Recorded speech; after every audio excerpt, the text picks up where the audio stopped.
Attila Veg contre Carlos Vemola, nous y sommes.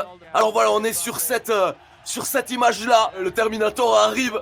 Il est peut-être le combattant en MMA le plus connu en République tchèque. C'est un ancien bodybuilder, un ancien lutteur. Il est membre de Sokol. Le Sokol, c'est une espèce de gymnastique locale, mais là, activité sportive et culturelle qui est étroitement liée à la fondation de l'État de Tchécoslovaquie. Mais on n'est pas là pour parler de ça. C'est le premier combattant tchèque à l'UFC. Il est champion de lutte. Voilà, il a beaucoup de choses. Il a fait avancer le MMA en République tchèque. Et on peut dire, mon cher Anthony, que c'est une star internationale et une superstar dans son pays. Hein.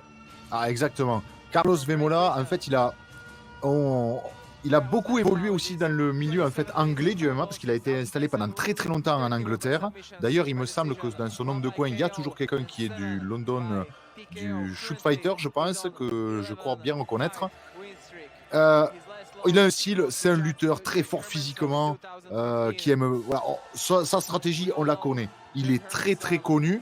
Je rappelle aussi, à titre quand même informatif, son avant-dernier combat, il a livré contre un Français, Prince Aounala, qu'il a battu.